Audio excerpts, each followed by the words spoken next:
UP board की परीक्षाएं समाप्त होने के बाद इस समय लाखों छात्रों और उनके परिवारों की निगाहें केवल एक ही चीज पर टिकी हुई हैं और वो है रिजल्ट की तारीख। पूरे उत्तर प्रदेश में इस वर्ष लगभग 50 लाख से अधिक छात्र छात्राओं ने 10वीं और 12वीं की बोर्ड परीक्षाएं दी है। 8 मार्च 2026 को परीक्षाएं सफलतापूर्वक समाप्त होने के बाद अब सभी छात्रों को अपने परिणाम का इंतजार है। परीक्षा खत्म होते ही उत्तर प्रदेश माध्यमिक शिक्षा परिषद ने भी रिजल्ट की तैयारी तेज कर दी है। बोर्ड की तरफ से यह साफ कर दिया गया है कि इस बार रिजल्ट समय पर जारी करने के लिए पूरी व्यवस्था पहले से ही तैयार कर ली गई है। छात्र लगातार ये जानना चाहते हैं कि आखिर उनका रिजल्ट कब तक जारी होगा और उन्हें अपने भविष्य की योजना कब बनानी चाहिए। इसी वजह से रिजल्ट को लेकर हर दिन नई नई चर्चाएं और खबरें सामने आ रही हैं।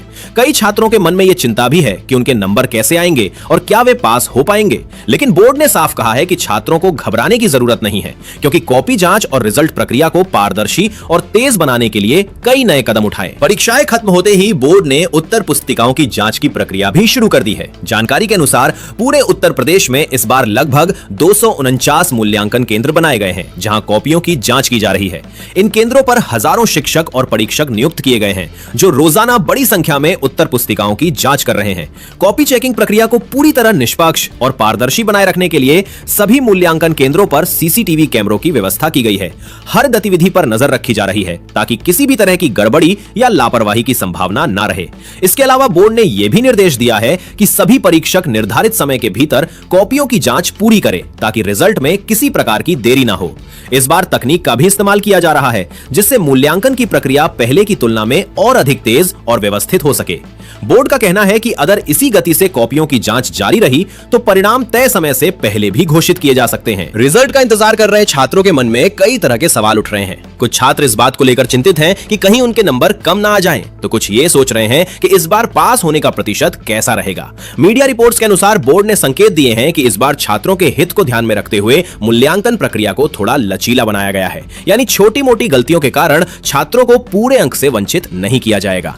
विशेष रूप से गणित और विज्ञान जैसे विषयों में स्टेप मार्किंग प्रणाली को अधिक प्रभावी तरीके से लागू किया जा सकता है, ताकि यदि छात्र ने प्रश्न हल करने की प्रक्रिया सही लिखी है तो उसे उसके अनुसार अंक मिल सके।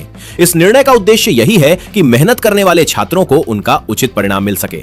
शिक्षा विभाग का कहना है कि परीक्षा का उद्देश्य केवल छात्रों को फेल करना नहीं, बल्कि उनकी वास्तविक क्षमता का मूल्यांकन करना है। इसलिए इस बार बहुत कम छात्रों को फेल किए जाने की संभावना बताई जा रही है। रिजल्ट जारी होने की संभावित तारीख को लेकर भी अब धीरे धीरे तस्वीर साफ होती जा रही है। विभिन्न मीडिया रिपोर्ट्स और शिक्षा विभाग से जुड़ी जानकारी के अनुसार यूपी बोर्ड 2026 का रिजल्ट अप्रैल के पहले या दूसरे सप्ताह में जारी किया जा सकता है। कुछ रिपोर्ट्स में यह भी कहा जा रहा है कि यदि कॉपी जांच का काम समय पर पूरा हो गया तो परिणाम 2 अप्रैल के आसपास भी घोषित किए जा सकते हैं। हालांकि बोर्ड की तरफ से अभी आधिकारिक तारीख की घोषणा नहीं की गई है, लेकिन तैयारी जिस तेजी से चल रही है उससे यह अनुमान लगाया जा रहा है कि इस बार छात्रों को ज्यादा इंतजार नहीं करना पड़ेगा। रिजल्ट जारी होने के बाद छात्र अपने अंक ऑनलाइन आधिकारिक वेबसाइट पर जाकर देख सकेंगे। इसके लिए उन्हें अपना रोल नंबर और अन्य आवश्यक जानकारी दर्ज करनी होगी। परिणाम जारी होने के बाद टॉपर्स की सूची, पास प्रतिशत और अन्य महत्वपूर्ण आंकड़े भी सार्वजनिक किए जाएंगे, जिससे पूरे राज्य में शिक्षा की स्थिति का अंदाजा लगाया जा सकेगा। इस बीच शिक्षा विभाग ने छात्रों और अभिभावकों से यह भी अपील की है कि वे किसी भी तरह की अफवाहों पर ध्यान न दें और केवल आधिकारिक जानकारी पर ही भरोसा करें।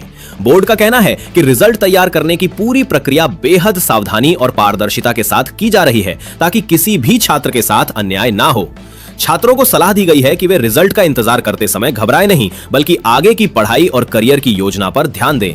जो छात्र 10वीं में हैं, वे 11वीं में अपने विषय चुनने की तैयारी करें और 12वीं के छात्र आगे की पढ़ाई या प्रतियोगी परीक्षाओं के लिए योजना बनाएं। रिजल्ट आने के बाद यदि किसी छात्र को अपने अंकों से संतोष नहीं होता है तो बोर्ड की ओर से पुनर्मूल्यांकन और स्क्रूटनी की सुविधा भी उपलब्ध कराई जाती है। इसलिए किसी भी स्थिति में घबराने की आवश्यकता नहीं है। बोर्ड का मुख्य उद्देश्य यही है कि सभी छात्रों को समय पर और निष्पक्ष परिणाम मिले, ताकि वे अपने भविष्य की दिशा तय कर सकें। बोर्ड परीक्षा से जुड़ी ऐसी ही बड़ी खबरें सबसे पहले पाने के लिए हमारे चैनल को सब्सक्राइब कर लीजिए और साथ ही बेल आइकन को भी दबा दीजिए। आप इस वीडियो को किस राज्य से देख रहे हैं, ये भी कमेंट सेक्शन में जरूर बताइएगा। धन्यवाद। मिलते हैं अगले अपडेट के साथ।